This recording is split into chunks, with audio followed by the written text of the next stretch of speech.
அனைவருக்கும் வணக்கம். எங்கும் நிறைந்திருக்கும் குருவினர்களோடும் திருவினர்களோடும் அட்சலக்கண பദ്ധதியோட ஸ்ரீ குரு சிவகாசி காளிமுத்து.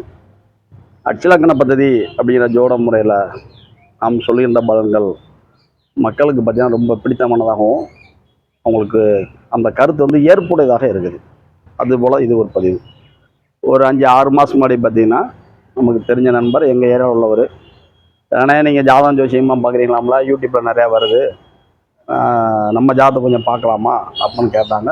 நான் அவங்க வீட்டில் போய் பார்த்தேன், ஏன்னா நம்ம தெரிஞ்சவங்க. சரிங்களா? அப்படி இருக்கிறப்ப அவருடைய கேள்வி என்னன்னா, நான் ஒரு இடம் நிறையா வாங்கி போட்டிருக்கேன், அது வந்து ஒரு பில்டிங் கட்டான்ருக்கேன், கட்டலாமானே அப்படின்னாரு. அப்போ அவருடைய அட்சய லக்னம் அப்படிங்கிறது பார்த்தீங்கன்னா பிறப்பு கால லக்னம் அப்படிங்கிறது சிம்மமாக போய்கிட்டு இருந்தது. அவருடைய வயதின் லக்னம் அப்படிங்கிறது இவருக்கு வந்து 43 வயசு நடக்குது. அப்படியே ஒவ்வொரு ஸ்டெப்பாக கிராஜுவல் நகண்டு வந்து இப்போ வந்து அட்சய லக்னம் அப்படின்னு பார்த்தீங்கன்னா மகரம் போகுது. அப்படி இருக்கிறனால ஒரு கடன் பட்டு தான் நீங்கள் வந்து எந்த ஒரு செயலை செய்யணுங்கிற மாதிரி இருக்குது அப்படிங்கிற மாதிரி சொன்னேன். இல்லை, நானும் கொஞ்சம் கடன் வாங்கி தான் கட்டணும் போல் இருக்குது, அந்த சொல்ல இருக்குது, அதை இப்போ அதை செய்யலாமா அப்படின்னாரு. அப்போனா கட்டடம் கட்டுவதற்கு உகந்த காலமாக இந்த காலம் கருதப்படுகின்றது. அதாவது உத்திராடம் 3 அப்படிங்கிறது நல்ல காலம். ஏற்கனவே நம்ம ஒரு திட்டம் போட்டிருந்தோம், அதற்கான வழிமுறைகள் பண்ணிட்டோம்னா இப்போ நம்ம அதை செஞ்சுக்கலாம். அப்படி இருந்தாலும் ஏன்னா இப்போ வந்து கெட்டுவதற்கான காலங்கள் இருக்குது. இருந்தாலும் ஒரு செயலை செய்வதற்கு முன் அதில் இருக்கின்ற ப்ளஸ் மைனஸ் ரெண்டையும் நம்ம தெரிஞ்சுக்கிட்டோம் அப்படின்னோம்னா எதை முடிவெடுக்கிறது அப்படின்னு ஒரு தன்மை இருக்கும். சரிங்களா? அப்படி இருக்கிறப்ப லக்னாதிபதியாக இருக்கின்ற சனி பகவான் 9ஆம் இடத்துல பாக்கியமாக இருக்கார். அப்படின்னா ஜாதகர் நல்லா இருக்கார். ஆனால் அவர் வீடு கட்டணும்னு நினைக்கிறாரு, ஒரு நேரம் கட்டணும்னு நினைக்கிறாரு, ஒரு நேரம் பார்த்து செய்வோமான்னு நினைக்காரு. ஏன்னா 4ஆம் இடம் அப்படின்னா வண்டி வாகனம் சொத்து சுகம் வீடு சார்ந்த இடத்திற்கு அப்படியே இங்கே ஒன்று என்னோம்னா இது வந்து 6ஆக வந்துடும். 1 2 3 4 5 6. அப்புறம் என்ன ஆகும்? வீடு கட்டலாமா அப்படின்னா ஒரு நேரம் கட்டலாம்னு நினைப்பார், ஒரு நேரம் பார்த்து செய்வோம், அதிகமாக கடன் ஆகிட்டா என்ன செய்ய அப்படின்னு சிந்தனை போகும். சரிங்களா? இது வந்து ஜாதகரோட இயல்பு. சரிங்களா? அப்படி இருக்கிறப்ப நம்முடைய ஆசிரியர் உயர்ந்து போட முடியாது என்ன சொல்கிறாங்க, வீடு அப்படின்னு 4ஆம் வீடு, இந்த வீட்டிற்கு ஸ்தானத்திற்கு சரிங்களா 6ஆம் வீட்டில் நம்ம சனி பகவானும் இந்த வீட்டின் ஸ்தானத்திற்கு 12ஆம் இடத்திற்குரியவராக இருக்கிற குரு பகவானும் இணைஞ்சிருக்கிறாங்க. இது போக பார்த்தீங்கன்னா இந்த வீட்டு ஸ்தானத்திற்கு இப்படி 6 7 8 என்னமோ இது 10ஆம் இடமாகும். இந்த இடத்துல கேது பகவான் வீட்டு இருப்பதும் வீட்டின் ஸ்தானத்திற்கு 4ஆம் வீட்டில் சந்திரன் ராகுவோட இணைந்திருப்பதும் இந்த வீட்டு ஸ்தானத்திற்கு 12ஆம் இடம் அப்படிங்கிற இடத்துல வீட்டின் ஸ்தானாதிபதியாக இருக்கின்ற செவ்வாய் பாவம் விட்டிருப்பதும் அதீதமான பொருளாதார விரயத்தை கொண்டு போவதாக காமிக்குது. என்ன சொல்லுது? வீடு கட்டலாமா? கட்டலாம். கடன் படணுமா? ஆமாம், கடன் படணும். வீடு பத்திர நடப்பு ஜாதகம் இருக்குது, கடன் வருமேங்கிற கவலை இருக்கா? ஆமாம் இருக்குது. அந்த வீடு சார்ந்த அழுத்தங்கள் இருக்கா? ஆமாம் இருக்குது. வீட்டிற்கு 10ஆம் இடத்துல கேது இருக்கிறார், அழுத்தம் இருக்குது. சரிங்களா? அந்த வீடு எப்படி வரும்? ரொம்ப பிரம்மாண்டமாக இருக்கும். எப்படி? ராகு இணைஞ்சிருக்கார் வீட்டு ஸ்தானத்திற்கு. சரிங்களா? யார் பேரில் கட்டுவாங்க? மனைவி பேரில் கட்டுவாங்க. சரிங்களா? இதெல்லாம் நல்ல பாயிண்ட்டு. சரிங்களா? அப்படி இருக்கிறப்ப வீட்டிற்கான விரயங்கள் எப்படி போகும்? கட்டுக்கடங்காமல் போகும். ஏன் அப்படின்னா அட்சய லக்னத்திற்கு 8ஆம் ஆதிபத்தியம் பெற்ற நம்ம சூரிய பகவான் இருக்கிறாங்க. சரிங்களா? அப்படி இருக்கிறனாலையும் இந்த அட்சய லக்னத்திற்கு 5 10 ஆதிபத்தியம் பெற்ற சுக்கிரனோட இணைஞ்சிருக்கிறாங்க. சரிங்களா? இந்த அட்சய லக்னத்திற்கு 6 9 ஆதிபத்தியம் பெற்ற புதனோட இணைஞ்சிருக்காங்க. அப்படின்னால தன் மனம் விருப்பப்பட்ட போக்கில் வீடு கட்டும் பொழுது அதீதமான பொருளாதார விரயங்களை இவங்க சந்திக்கணும்னு இருக்குது. சரிங்களா? அப்படின்னா ப்ளஸ் பார்த்தா அப்படி வருது, மைனஸ் பார்த்தா வருது. அப்புறம் நம்ம என்ன சொல்கிறோம்னா காலங்கள் வசந்த காலம், நல்ல காலம். இப்போ ஏன் வீடு கட்டணும்? கொஞ்சம் போருங்க, இடங்கடம் வாங்கி போடுங்க. அதுவும் நம்மளுக்கு வந்து பிற்காலத்திற்கான முதலீடு தான். ஏன் நம்ம அதை வாங்க சொல்கிறோம்னா நமக்கு நல்லா தெரியும், ஒரு இடைத்தரகர் அப்படிங்கிறவர் எப்படி இடைத்தரகர் அப்படிங்கிறவர் நம்மளை வந்து ஒரு இடத்த கொண்டு போய் காமிக்கும் பொழுது அவங்க ஒரு ரேட்டு சொல்லுவாங்க. நம்ம அந்த இடைத்தரகர் நம்பி அந்த விலை கொடுத்து வாங்கிடுவோம். வாங்கினதுக்கப்புறம் தான் தெரியும் நம்மகிட்ட அந்த இடைத்தரகர் அப்படிங்கிறவர் வந்து அதீதமான விலை வச்சு வித்துட்டாருன்னு தெரியும். அதுபோல் ஓர் இடம் அப்படிங்கிற வாங்குங்க, அந்த இடத்துக்கு இடைத்தரகர் அப்படிங்கிற புதன். சரிங்களா? வீட்டிற்கு 3ஆம் ஸ்தானம் 3 6க்குரியவர், வீட்டிற்கு 12ஆம் இடத்துல இருக்காரு. வீடு இடம் இது சம்பந்தமான விஷயங்கள்ல அதீதமான விரயங்கள்ல அவர் கொண்டு செல்வார். ஆனால் அதை நாம் வாங்கிக்கணும். ஏன்னா சொத்துக்கள் சார்ந்த விரயம் அப்படின்ற இடத்துல இத்தனை கிரகங்கள் இருக்கிறாங்க, சரிங்களா? அப்படி இருக்கிறதுனால நீங்கள் வந்து தெரிஞ்சிருந்தே நம்ம வந்து பணம் கொடுத்து தான் வாங்கணும். ஒரு உதாரணத்துக்கு என்னுடைய தாய் மாமா வந்து ஒரு தொழில் பண்ணார், பெரிய தொழிலதிபர், சரிங்களா? அவர் வந்து என்ன சொல்றேன்னா, அவர் கீழே வேலை பார்க்குற வேலைக்காரங்க ஒரு சில நேரங்கள் பார்த்தீங்கன்னா ஒரு சில தவறுகள் செய்வாங்க பணம் சார்ந்த விஷயத்தில். அவர் போகிறம்பா நான் வீட்டு தொலை அடிம்பார். ஏன் அப்படின்னா, அவன் வேலை பார்த்ததுனால தான் நம்ம நல்லா இருக்கோம்.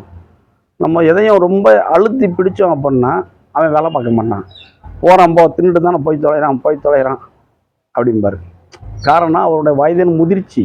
எப்படி ஒரு சில விஷயங்களில் தொழிலாளர் லாபங்களும் வரும், மறைமுக நட்டங்களும் வரும், தொழிலாளர்கள் சார்ந்து வரும். தெரியும், நல்லா தெரியும், ஒரு வேலைக்காரன் ஏமாத்துறான், வேலை பார்க்குற மாதிரி ஆக்ஷன் கொடுத்துட்டு நடிக்கிறான்னு தெரியும். இருந்தாலும் அவனை வச்சு ஒரு 2 வேலைக்காரன் கூட வந்திருப்பான், அவனுடைய சொந்தக்காரங்க உறவுக்காரங்க அப்படிங்கிற முறையிலையோ, சரிங்களா? அப்படி இருக்கிறதுனால ஒரு சில இடங்களில் ஒரு தவறு நடக்குதுன்னு தெரிஞ்சாலும் அறிஞ்சாலும் கண்டுகொள்ளாமல் போவது நமது கடமை. அதுபோல் நம்ம என்ன அறிவுரை கொடுத்துருக்கோம்னா, வீடு இப்போ கட்ட வேண்டாம், சரிங்களா? ஏன் அப்படின்னோம்னா, இப்போ பார்த்தீங்கன்னா சுக்கிர பகவானும் நம்மளுக்கு 12ஆம் இடத்துல இருக்காரு, சூரிய பகவானும் 12ஆம் இருக்காங்க. அப்புறம் இந்த அட்சலக்கணம் முடியட்டும், கொஞ்சம் பொறுங்க. அடுத்த அட்சலக்கணம் அப்படிங்கிறது வந்து நம்ம மாறும் பொழுது நம்மளுக்கு பார்த்தீங்கன்னா 4ஆம் வீட்டிற்குரியவர் யார் வந்துடுவாங்க அப்படின்னா, 4, 9க்கு ஆதிபத்தியம் பெற்றவர் யார் வந்துடுவாரோ அவங்க சுக்கிரன் ஆகிடுவார். இவர் இந்த 4ஆம் வீட்டிற்கு 11ஆம் ஸ்தானத்தில் வந்துடுவார். அப்போ அந்த நேரத்தில் நம்மளுக்கு இதுலேருந்து இன்னொரு இப்போ வந்து உத்திராடம் 2 உத்திராடம் 3 போதா இன்னொரு 8 ஆண்டு காலங்கள் அப்படின்னா 51 வயது நடக்கும் பொழுது நமக்கு அனுபவ முதிர்ச்சி கிடைக்கும். நம்ம எடுத்து செய்கின்ற கட்டடம் சொத்துக்கள் வருமானம் தருவதாக நம்ம மாற்றிக்கிடுவோம். அதே நேரத்தில் பார்த்திங்கன்னா சொத்துக்கள் சார்ந்த வருமானங்கள் உண்டுங்கிறோம்.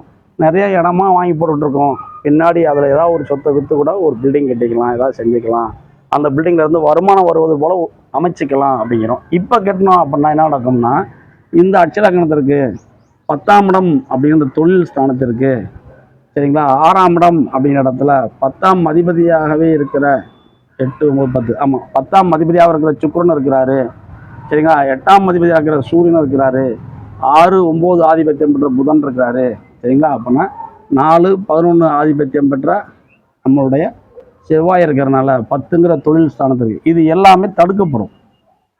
எப்படி வேலையில் சரியாக கான்சன்ட்ரேட் பண்ண முடியாது, வேலையில் சரியான அளவுக்கு வந்து நம்மளால் முயற்சி பண்ண முடியாது, ஒரு சில தடைகள் தாமதங்கள் வந்து இருக்கும். அப்படி இருக்கனால இந்த நேரத்தில் நம்ம ஒரு வீடு கட்டி அதீதமான விரயங்களை கொண்டு வந்துட்டோம்னா வேலைங்கிற இடத்துக்கு கடன் வரணும், தொழில் பண்ணுற இடத்துல தடங்கல்கள் தடுமாற்றங்கள் தொழில் போட்டியாளர்கள் வரணுங்கிறத வந்து இந்த அட்சலக்கணம் காமிக்குது, சரிங்களா? அப்போனா நம்ம அதீதமான ஒரு செலவழிச்சிட்டு அந்த செலவுக்காக வட்டி கடன் அப்படி போகும்பொழுது தொழிலையும் ஒரு சில ஏற்ற இறக்கங்கள் வரும் பொழுது கொஞ்சம் தடும் வரும். ஆனால் அடுத்த அட்சலக்கணம் மாறும் பொழுது இந்த அட்சலக்கணம் அப்படின்னு சொல்லிட்டோம்னா, இந்த இடம் வந்து 3ஆம் வீடு, இந்த இடம் வந்து 5ஆம் வீடு, இந்த வீடு வந்து 7ஆம் வீடு, இந்த வீடு 9ஆம் வீடு. அப்படின்னா 10ஆம் பாகம் அப்படின்னா இந்த இது வந்து தொழில் ஸ்தானம் வந்துடும், அதாவது கும்ப அட்சலக்கணத்திற்கு. அப்படி வரும் பொழுது தொழில் சார்ந்த விஷயங்களுக்கு கடன் படுதலோ நஷ்டப்படுதலோ வராக்கடன் வருவதோ தொழில் சார்ந்த விரயங்கள் அப்படிங்கிற எதுவுமே இங்கே வரல. எப்படி கும்பாட்சலக்கணம் போகிறப்ப 10ஆம் இடத்திற்கு 6ஆம் இடம் 8ஆம் இடம் 10ஆம் இடம் 12ஆம் இடத்துல கிரகங்கள் இல்லை. அப்புறம் என்ன சூப்பராக இருக்கும். அந்த நேரத்தில் நம்ம என்னென்ன செஞ்சுக்கலாம்ல அப்படின்னு ஒரு ஐடியா கொடுத்துருக்கோம். அதன் அடிப்படையில் அவர் வந்து பில்டிங் கட்டலை. இதை ஒரு 2 நாளைக்கு முன்னாடி என்னை பார்த்து சொன்னார், இல்லைண்ணே என்ன செஞ்சிட்ருக்கீங்க அப்படின்னே. இல்லைண்ணே ஒன்றும் செய்யலைண்ணே, நீங்கள் சொன்ன மாதிரி இடம் தான் வாங்குகிறேன், இடைத்தரகர்கள் வந்து நம்மளுக்கு வந்து இடம் காமிக்கிறாங்க, அவங்க என்ன விலை சொல்கிறாங்களோ நான் அந்த விலைக்கு பேரம் பேசாமல் நம்ம அப்படியே வாங்குகிறேன், இடத்தின் மதிப்பு அவங்க கூடுதலாக சொல்லி தான் நம்மளுக்கு கொடுக்குறாங்க, இருந்தாலும் பரவாயில்ல நான் வாங்குகிறேன். என்ன காரணம்னா நம்ம பணம் விரயம் பண்ணணும்னு இருக்குது, சரிங்களா? அப்படி செய்யலைன்னா 4ங்கிற அம்மா சார்ந்த விரயம், 4ங்கிற உடல் மூச்சு சுவாச காற்று சார்ந்த விரயங்கள் அப்படிங்கிற மாதிரியான ஒரு சில விரயங்கள் போகும். அப்படி ஆஸ்பத்திரி சார்ந்த விரயங்கள் போவதற்கு பதிலாக சொத்துக்களாக முதலீடாக கன்வெர்ட் பண்ணுறதுனால நான் அதை பண்ணிக்கிட்டு இருக்கேன். நிறைய இடம் வாங்கி போட்டிருக்கேன், எங்கெங்கே சொல்கிறாங்களோ நம்ம வர இடம் வாங்கி போட்டுக்கிட்டு இருக்கேன் அப்படிங்கிறதும். தொழில் சார்ந்த விஷயங்களில் தொழில் போட்டியாளர்கள் இருக்கிறாங்க, இப்போ உருவாகி இருக்கிறாங்க, நம்மளுக்கு தெரிஞ்சவங்களே நம்மகிட்ட பழகினவங்களே நம்ம செய்கின்ற அதே தொழிலை ஒரு எதிர்போட்டியாளர் உருமாறி இருக்கிறாங்க அப்படின்னு அவர் சொன்னார், சரிங்களா? நீங்கள் நல்லைக்கு அதனால் ஒரு அட்வைஸ் கொடுத்தீங்க.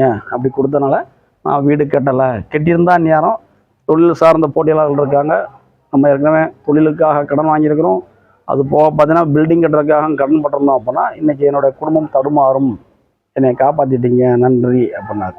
ஏன் இதை சொல்கிறோம் அப்படின்னோம்னா 6 மாதம் முன்னாடி பார்த்துருக்காங்க கட்ட போகிறேன் கட்டலாமான்னு. நம்ம தற்சமயம் ப்ளஸ் அண்ட் மைனஸை எடுத்து சொல்லி கொஞ்சம் பொறுங்க அப்படின்னு நம்ம சொல்லியிருக்கோம். அவங்க பொறுத்துருக்குறாங்க சரிங்களா. அப்படின்னா காலங்கள் கடந்து போக போக நல்லா தான் இருப்பாங்க. இவருடைய பிள்ளைகள் வந்து 11th 12th படிக்கிறாங்க சரிங்களா.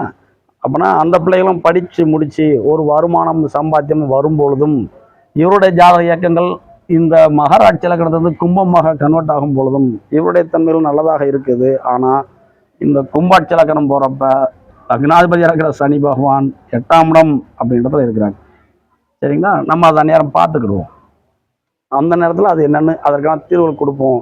இப்போதைக்கு இப்படியே பைய போங்க அப்படின்னு சொல்லியிருக்கோம். இப்படிப்பட்ட அற்புதமான ஜோட முறை. இன்றைக்கி நம்ம என்ன ஸ்டெப் பண்ணணும், செய்கின்ற காரியங்கள் கரெக்டாக பண்ணணும், இன்றைக்கி செய்கிற செயல் நல்லதாக நடக்கணும் அப்படிங்கிறத சொல்லக்கூடிய அற்புதமான ஜோட முறையாக இருப்பது எங்களுடைய ஆசிரியர் உயர்ந்தர் பௌரமூர்த்தி ஐயா கண்டுபிடிச்ச அட்சலக்கண பத்தி ஜோட முறை அப்படிங்கிறதும் அவங்க வழிநடத்துகிற அனைத்து குருமார்களும் நன்றி சொல்லுவோம். நம்ம சேனல் அப்படி வீடியோஸ் வரும் சரிங்களா. கொஞ்சம் லைக் பண்ணுங்கள், ஷேர் பண்ணுங்கள், சப்ஸ்கிரைப் பண்ணுங்கள். அனைவருக்கும் நன்றி. வாழ்க வளமுடன்.